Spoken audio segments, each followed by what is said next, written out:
This is the One Step Better podcast.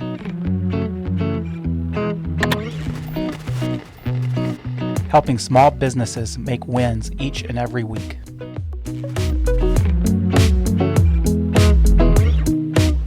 Hello, everybody. Welcome back to another edition of the One Step Better podcast. I am Mike Schaefer, and with me this week, as always, Matt Patrick. What's up, Mike? Welcome, Matt. Thanks, buddy. How you doing, man? Doing good. How are you? Lovely, lovely. Today, we're going to be talking about something that is, I would hope, on the minds of most small business owners, and that is growth. How can we get better, get bigger, get more, whatever it is. We'll define growth in some different ways that you can look at that, but really do that in a way that is intentional and it's smart and realistic. And so we're going to jump into that in just a second. But before we get too far down the road, we've got to ask you, Matt, would you rather be able to shrink down to the size of a mouse or grow up really big like a giant? So, think Ant-Man, right? Ah, yes, yeah, Ant-Man. Ant-Man. If you were Ant-Man, where would you spend the majority of your time? Big or little? I got to think being big would be better than being small. Really? Yeah, because, small, I think of, Honey, I Shrunk the Kids way back in the day, and, all these big ants and all this stuff that comes up because you are small. And I'd have to be, you have to travel, a lot, but I think big would be better. You? I think if it was a permanent thing, I would probably pick big because of those exact reasons. Honey, I Shrunk the Kids, nightmares, the big giant ants. The big ant. Yeah. But the way that this question is written makes me think that you can go back and forth. So you can. So if that's the case, I think I'd rather be able to shrink down, because you could go disappear somewhere, or go run through the walls like a mouse. Honey, I Shrunk the Kids, if I remember right, they went through the human body, right? Was that the one? Or is that a different movie? I thought they had gotten to the point where they could go inside. Oh, that may be a different movie. I do remember a Magic School Bus episode where they did that. Well, there was a movie where this person could go inside, I'll say a pill. And it was they drove a ship and they went through the human body. That may not be Honey, I Shrunk the Kids. There's another. I think that's Magic School Bus. Maybe That's a PBS after school special. It was more than that. I'm gonna have to think about this one. I forgot. That's interesting. So you would rather just be able to blow up, be a giant? I think there's a little I think the idea of traveling faster. How big can I be? I can take 2 steps to go where I want to go. Yeah. I think a giant though, like Shaq. You can't get on Shaq. No. Shaq is a normal dude. No, he's not. He's not a normal dude, but he is a normal dude from the perspective of this question. So 30 foot high. Yeah. Okay. Yeah. You ain't getting on an airplane, so you ain't flying super fast. You're not moving super fast. Yeah. I don't know. I think this is, without getting too psychological here, I think this is indicative of our personalities. That I would rather shrink small, and you would rather go big. Go big or home. Go home. I think there might be something to that. We might have to psychoanalyze this. I'm not sure I'm ready for that. If there's any psychologists listening, I've only had 1 cup of coffee today. Call in. We need a session, right? Well, I think it goes right into our topic of growing, right? If you want to get bigger, you got to grow. Good at that. Whenever we talk about growth, we always have a preconceived idea of what growth looks like in our mind. Yep. And generally, I think from my perspective, it's typically revenue or profitability, one of those 2 numbers. But the reality is, what we find working with a bunch of small businesses is that growth it can be that, but that might not be the driver. That may be the secondary reaction. Oh, yeah. So, we talk with a lot of restaurant owners that are, hey, you know what? I got one location. It's doing really well, or sometimes even it's doing terribly. So I think I'm going to go add a second one, either to boost the performance of the overall or to try to replicate what we're doing. So it may be location based. Mm-hmm. Also, sometimes growth, a lot of questions we'll get on is, when do I need to add a person or add headcount, or maybe it's hire that next employee or hire that admin, support, whatever it may be. And so it could be headcount. I'm adding people to my team. But traditionally, I think most people think of growth as more revenue, more sales, or profitability. And so whenever we talk about growth today and doing that in a smart way that's intentional and by design, I think it's important to keep in mind that it can be all of those things. Yeah, I've struggled with this. I've been often told I'm too growth-minded as opposed to being as intentional as I should. And I would always reverse. I go, well, I'm intentionally fast-growing. That's intentional. I also think through obviously there's the physical growth side of it. So you're talking about revenue, but it's the maturity of that business. So, the processes and the financial the financial maturity of the business and the dialing in of their business that is also growing, how to develop your teammates, hiring better. All those things are part of your growing model. For me, the struggle I've had is from a growth standpoint is making sure I'm not growing just for growth's sake, but making sure I'm growing smart or intentional. And it is a hard balance. It's, am I not making what I want to make yet? So I think I want to grow more. Is it the joy of maybe changing the role that I'm in so that I would enjoy what I'm doing more? So I need to grow in order to get to where I want to be personally from my role in the organization. All those things kind of led to where I wanted to grow a little faster. And I think that's probably the most important part of this conversation is the understanding why you want to grow. What is your ultimate goal? Because if I'm running a business, at some point in time, I had a reason why I started my business. Mm-hmm.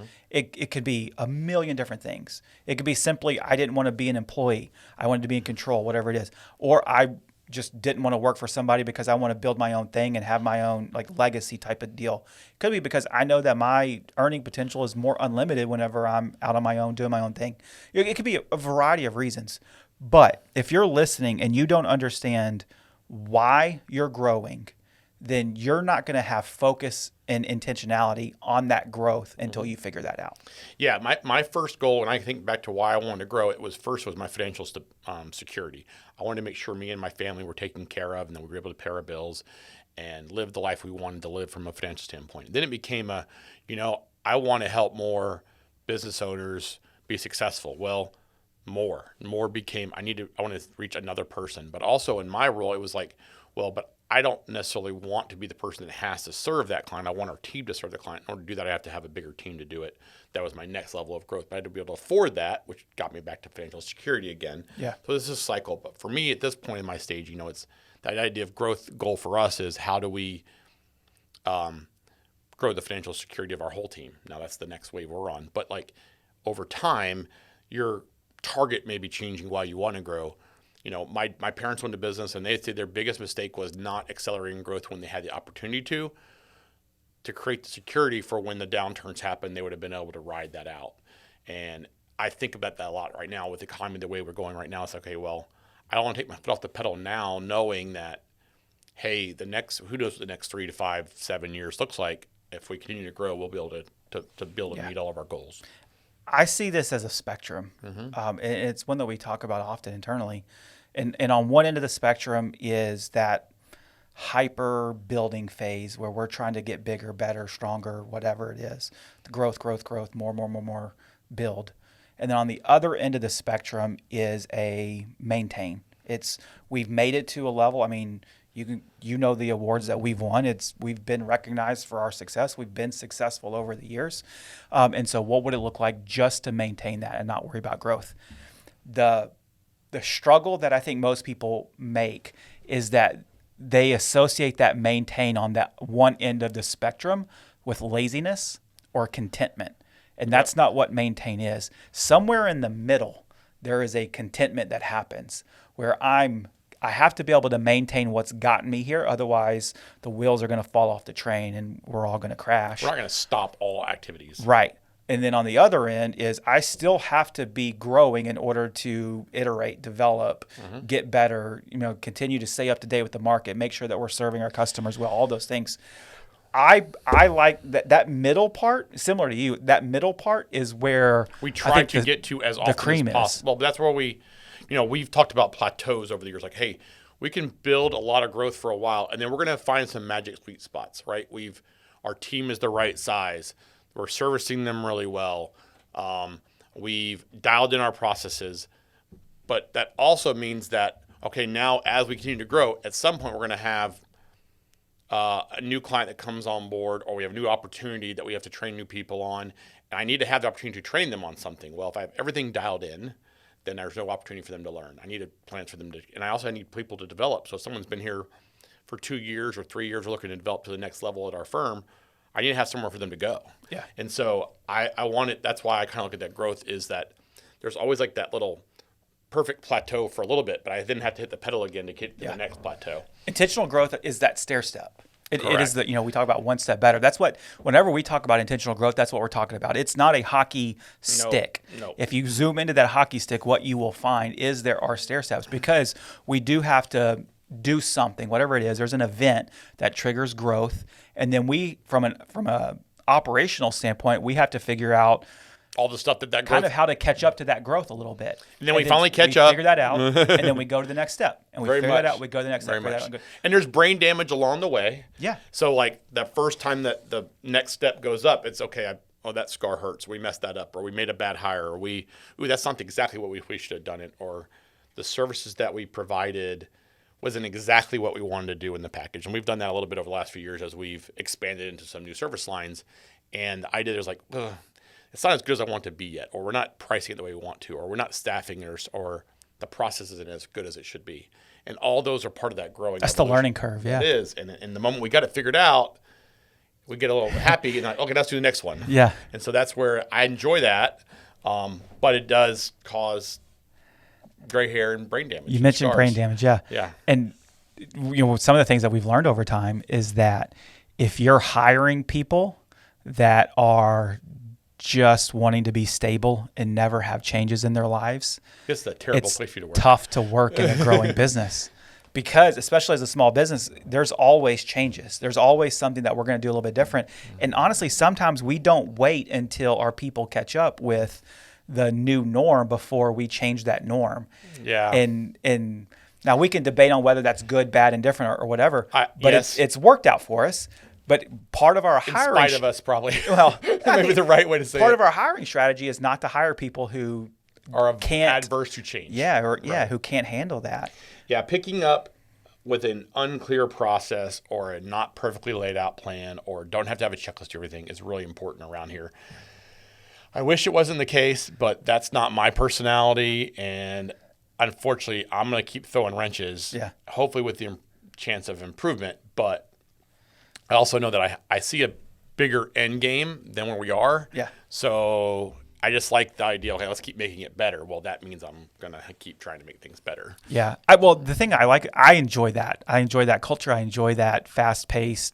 Things could change at a moment's hat or drop of a hat. What is difficult about that is it can fly in the face of some of the conventional wisdom, especially if you go read about, like, even E-Myth, which is a great book. Yeah, creating processes for everything. It's everything is McDonaldized, where you have machines making your Cokes now. Yeah. And that's a great philosophy. And we try to do that as much as we can, but at the end of the day, we're moving so quick, it's hard to keep up with that. When I think of like the Coke, your Coke analogy is like, yes, I think there's a way to make that Coke automated. And then I go, maybe there's a better way to do it. Oh, there's a better way. Or we'll prove that this is working really well and we're good with it. But let's say we try that Coke machine and it gets it right 7 out of 10 times. Well, God, I really want to get it out 10 out of 10 times. Yeah. Like, there's still improvement to make. And so I don't think that's any different than we're trying to do all the time. So like as we evolved in our accounting processes or our payroll processes, as we find new ways to do things or new technology arises, I want to be able to look at it and go, this actually would improve our process across the board. We talk about all this time, saving 5 minutes across our whole firm for every task we do repetitively. My gosh, that time becomes infinite. Yeah. And so, that's why if I write a process down today, it's kind of a futile exercise because I feel like it's going to be different in 6 months. Yes. And that's one of the challenges of just being a growing business, because you almost need an FTE to just simply manage your process documentation. Correct. So then it becomes, because it changes so often. We do a lot of, which is why our training method is a lot of hands-on and understanding the why in the beginning. What we're trying to get to. Correct. This is why these are our processes, not this is our process. And then it becomes, hey, if we're going to make a change to our process, the why we didn't change, it's the how. And so that makes it a little easier, I think, for us to absorb that changes. Hey, we're not changing the fact that we're going to get to this end game. This step here, I think there may be a better way. And then this step here may be a better way. So we're going to keep beating those things up. How do we make this little step better? So maybe it's automatically gathering documents from a client, or it could be, how do we want to produce our financial statements in a more systematized way? If I'm talking about accounting, on the payroll side, it's okay, what are we doing to better educate a client during onboarding, during the path from start to finish, so that when we do our first training, they're more familiar with the process than than we were doing hand-on training with them. Yeah. So just understanding the why is a big deal there. Process documentation is a difficulty whenever you have a growing business. Another one, probably even the biggest one of all, is growth sucks cash. Oh, yeah. It is expensive to grow from a cash flow perspective. And so as you are planning on opening that next location or adding headcount or whatever it may be, you have to consider the impact that it's going to have on cash. Not just, hey, in 3 years when all this works out perfectly and there's no hiccups, then this is what it's going to look like. Yes. But realistically, it's going to be expensive to do those things. We've talked about this a lot internally. This is where the accountant in me comes out. We're investing in either one side or the other on our books. If I'm investing in growth, I have to be thinking like I'm investing. This is an investment in the long term, not an investment in the short term, which means in my world, I talk through the idea of I'm investing in my balance sheet. The business I'm building is worth more if I'm bigger and better than I am today. So I may not get as much cash out of it today. In the long run, I get more cash out of it. I'm putting $1 in today to hopefully get $10 back in the future versus I can make another $1 today. Now, you have to grow to that point, though. You have to win and lose some along the way, though, right? So an investment doesn't always make money. So we have to have that disclaimer. Yes. Yeah. I don't know what, tomorrow's future successes are not based on past or historical difference or whatever they say. Yeah. But like I could squeeze more profit out of our business if I wanted to not develop my team, if I wanted to not have as big a sales department and marketing department, if I wanted to, pinch pennies all over the place to make sure that we didn't have the best equipment. But by having better equipment and investing in software and investing in people in development and investing in sales and marketing, I'm going to have a bigger business in the long run. That costs me current cash and profitably today. And that's the balance. That's the balance every business owner is going through. Like if I open up another restaurant, I'm going to spend $500,000 to do it. Okay, hopefully I'm going to make $250,000 a year out of that restaurant for the next 15 years after that. So I've got my $500,000 back. And that's where it all depends upon what your goal is, right? Correct. Because if my goal, if I'm 70 years old and I have a desire to retire in 3 years, then my answer may be different than if I'm a 22-year-old young buck that's trying to start a new business that wants to grow it into a multi-million-dollar enterprise. Yeah, you're going to sell your business based on a multiple of EBITDA or of your net earnings to owner or some number. Well, if you know that you can squeeze out an extra $1 million over the course of this year by being smarter with your money, and that turns into, now I'm going to sell this at 5 times earnings, that's gave me an extra $5 million. If I need to invest $1 million though, to make my asset eventually give me where I'm making an extra $1 million a year, then that short-term cash is going to be gone, and I've got to do that. And so positioning your business for what is your exit, which is what you had, like what's the end goal in mind? If I'm not trying to sell for 20 years, which is where I'm at, or 25 or 30 years, whatever that number is, I still want to invest in what that asset's worth. I don't need the current profitability to pay my bills. I need the current dollars that we earn today to pay for the future investment of the firm. Yeah. Let's say there's somebody out there that's listening that is currently maybe not in a growing business, has been stagnant for maybe since inception. Maybe it's just been the past couple of years, hasn't gone super great. And that owner is getting a little bit downtrodden. They're a little bit, man, I don't know what to do next. What do you find is there any common themes on why a business is growing and then stops growing or just can't really get off the tracks? I think through a couple things right away. So the first one is, do you actually have a goal? Like, hey, look, I want to get to here and we cannot get there, or, I was just kind of happy where we were and now I don't really feel content with that. And, and so that kind of gets me. So I want to first identify where we're trying to go. I can't try to make a plan to get something better if I don't have an idea where I want to go. The second piece of that is I generally would say you haven't really thought through your people plan. So growth to me is 100% built on the backs of the people on your team all going in the same direction, because any person who is on your team who's not up for that growth goal is it's a flat edge on a wheel, right? I mean, if everybody is on a wheel and the one person's not, your wheel's not going to turn. I think it's the same thing. So people really drive that idea of growth. And so having a very core understanding of your mindset of where you're wanting to go, what your mission is, what your values are, and what your, what do we want to be? Like, if I'm not making what I want to make, so if their goals, I'm not making what I want to make. Literally, what we see a lot. Hey, when we get a new client coming in, they're like, I'm just not making what I think I should be making. All right, let's evaluate it. Are you not pricing right? Do you have a goal in mind? Do you not have what are you doing to market? What are you doing to watch your costs? Are you managing your inventory well? Or have you really defined the services you're selling? So it comes back to a refresh.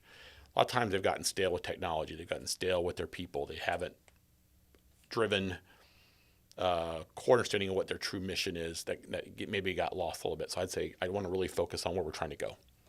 I think it takes discipline too. You have to understand, like, because I think there's two types of business owners. One that is, I'm not really growing, and I don't want to change anything. I'm good with that. Yeah. And that's not a problem. It's not your goal. That's where content is not, like, you could be content and not be growing. That's perfectly fine. And for those folks, it's don't get sidetracked by all the people that are saying you have to grow, because you don't want to, and that's perfectly fine. That's your right as the business owner. But then if there is the people that, I do truly want to grow, not just I talk about wanting to grow, but I truly do want to grow, then I think that first step is you have to develop the discipline to actually do the things necessary to get there, because you cannot continue to do the same thing and expect different results. That's insanity. And so you have to be able to say, look, am I doing this or am I not doing this? And you got to draw that line in the sand and make a hard decision there. Because if you truly are committing to growth, you have to be able to do the things necessary to actually accomplish those goals. A couple of things. One, you need to be around people in your industry that are already doing that. That you can sit down with and say, look, what am I doing can wrong? we go grab a cup of coffee? Because I admire you from a distance, and I want to be like you when I grow up, and I just love to learn some things. That's how I started. That's what I did. My first conversation when I got into PASBA was, oh my gosh, these guys have it figured out. I need to go visit them. I went and knocked on doors and said, hey, I would love to come up and visit your firm. Would you mind if I come up? Yeah, anytime. And I went and visited half a dozen firms. And it's eye-opening. This is what's possible. Yeah.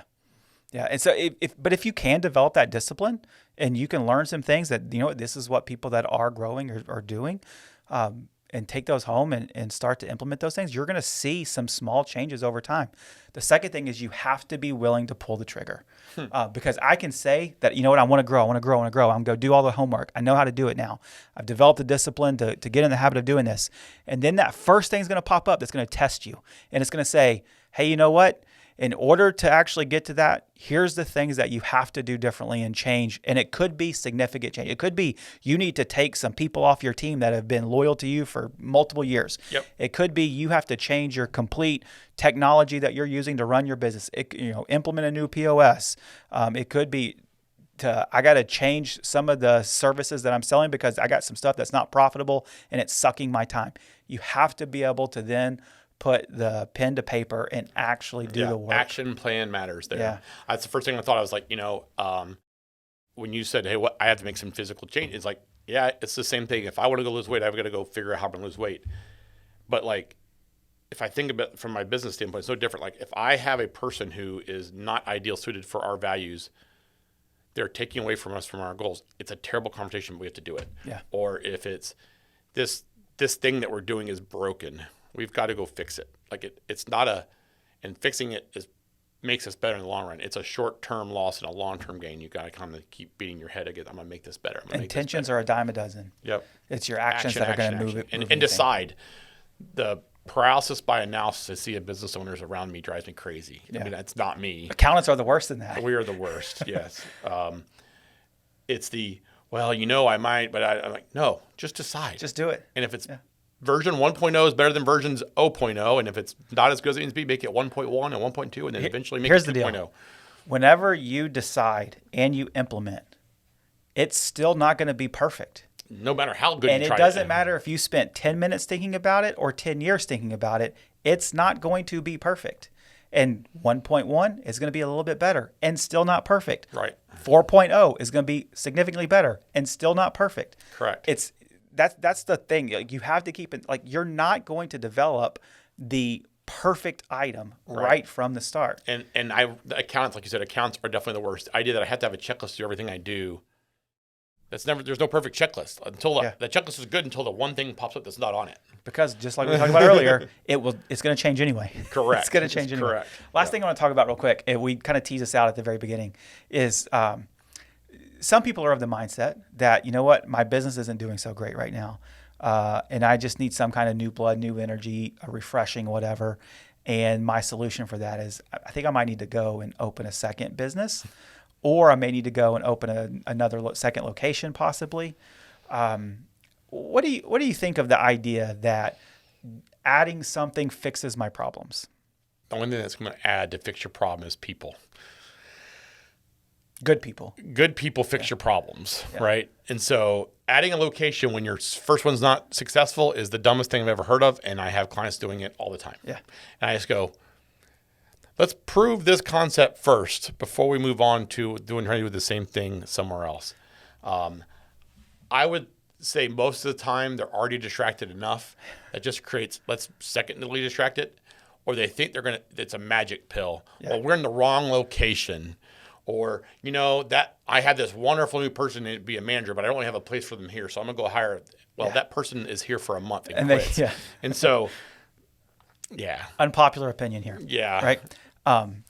The problem with adding a new location or whatever it may be, starting a new business, whenever you're struggling already, is that your number one problem goes with you, which is you. Yeah, the reason you have to be able to take ownership to say the reason my business is struggling is because of me. Mm-hmm. If I'm the owner, if I'm the founder, if I'm the leader, or even on a leadership seat on the table, if something is struggling, that's my fault. And I can't go start something else until I figure out what's struggling. Amen. And so, because your troubles, all your problems are going to come with you. Yeah. If you're indecisive in your first store and you're afraid to hire somebody, or you're disorganized there, you're going to take all those same problems to your new store. That's most of what we find. Our disorganized business owner who is struggling at one store decides to open up a second store and is a disorganized business owner. With 2 locations. Now with twice as many losses as he had before. Yeah. Him or her had before. And it happens all the time. Somebody already, pulled in 1 million different directions is now pulled in 2 million directions. It's no different. It's like, okay, this doesn't fix your problem. Yeah. And these are all things that we've struggled with over the years. And we grow. We figured out that we were trying to do 7 things at once instead of 1 thing at once. And we have every team trying to do 7 different things, and they're all so that's where EOS has really come, I think, very handy for us. We get a little more, now what are we trying to fix right now? What are the 3 things we want to do this week? Let's do 3 more things next week. Let's not try to do 70 things this week and 70 things next week. Yeah, focus helps. Focus helps. Very much so. Just to wrap it up, the thing I think I want people to always remember as they listen to this episode is if you are a business owner, a leader, key leader in your organization, and you really do want to find a way to grow that business, you got to start with why. What are you trying to accomplish long term? Why do you have that innate desire to grow? Is it self-serving? Is it, you want to help others or serve others? I'm not going to sit here as a moralistic police and tell you that one's right, one's wrong, and these are good reasons, bad reasons. You have to figure that out yourself. But when you do figure that out, you will find that it shows its head in all of those ideas and plans and desires to grow. So if you can get to the center of why you're trying to grow, it will help you be more intentional, both long-term, short-term, on the steps that you need to take to actually hit those growth plans. Yeah, that clarity is super important.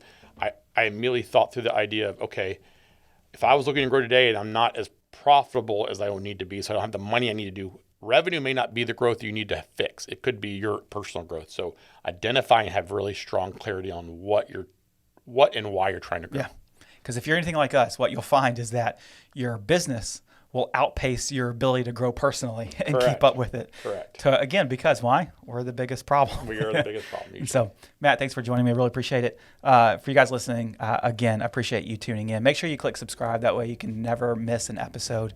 And we'll catch you next time on the One Step Better podcast.